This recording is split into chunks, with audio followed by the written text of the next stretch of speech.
Bonjour à tous et à toutes et bienvenue sur cette nouvelle vidéo d'Excalibur Montpellier. Aujourd'hui nous vous présentons les règles de Codex Naturalis, un jeu de Thomas Dupont, illustré par Maxime Morin, qui se joue de 2 à 4 pour des parties d'environ 30 minutes, et à partir de 7 ans.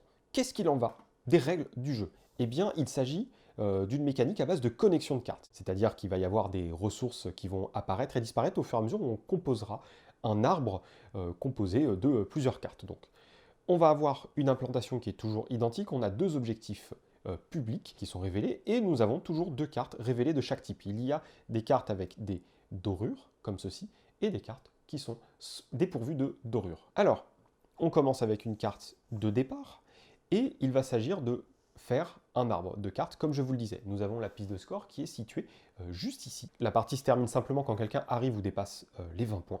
À ce moment-là, on finit la manche en cours et on en refait une autre, avant de compter les points de victoire. La mécanique est très très simple. J'ai toujours, au début de la partie, 3 cartes en main. Donc j'en ai une dorée et 2 qui ne le sont pas. Vous voyez qu'elles sont présentées comme ça. Celles qui disposent de dorures ont des contraintes pour être posées en ressources apparentes sur votre plateau, et celles qui n'ont pas de dorures n'ont pas de contraintes particulières. Pour jouer, c'est très simple. Je vais d'abord jouer une carte de ma main, puis la poser sur le plateau, et à la fin, piocher une carte, soit parmi les 4 qui sont révélées, soit une du haut de la pioche.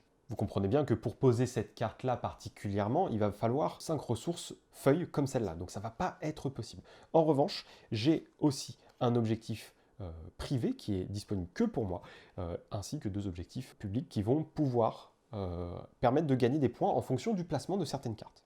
Ici, il s'agira de gagner 2 points de victoire par reproduction exacte du schéma indiqué ici, en respectant le sens et les couleurs, sachant que c'est la même chose ici, mais que nous avons potentiellement d'autres objectifs. D'ailleurs, ça vous permet de regarder un peu ces visuels absolument magnifiques.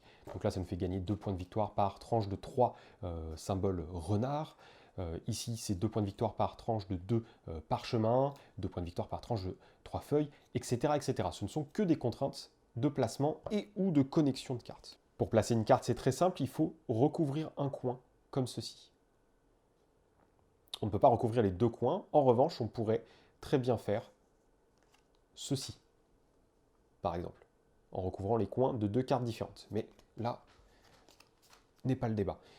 Par exemple, si je veux miser à bloc sur les ressources violettes, eh bien je vais pouvoir faire ça, car je vois que le champignon ne m'intéresse pas sur mon objectif privé, n'est pas très important ici, à part pour l'objectif de fin, mais je pourrais y remédier plus tard. Donc je fais ceci, et je vais piocher une carte ressource. Donc ce qu'il y a au dos de la carte indique ce qu'il y a parfois derrière. Donc en fait, vous pouvez vous fier à ce que vous voyez là-dessus.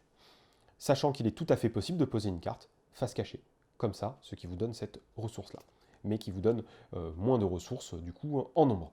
À chaque fois que j'accomplis un gain de points de victoire, par exemple comme ceci, dirons-nous, là, je gagne un point de victoire.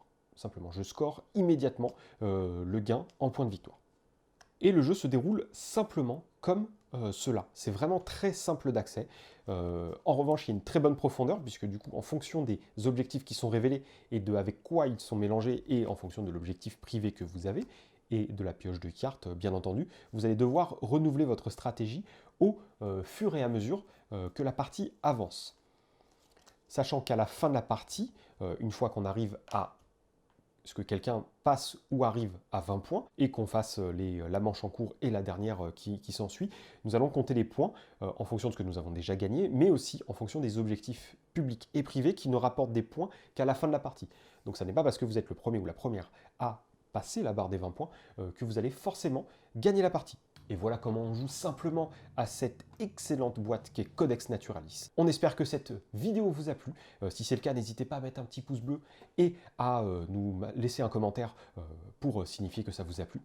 Si vous avez des questions, vous pouvez aussi le faire en commentaire ou cliquer sur l'un des liens qui est disponible dans la description de la vidéo. En attendant une prochaine vidéo sur notre chaîne YouTube Excalibur Montpellier ou une prochaine visite dans votre magasin favori, on vous souhaite une excellente journée ou soirée, d'excellents moments de jeu et surtout, prenez soin de vous.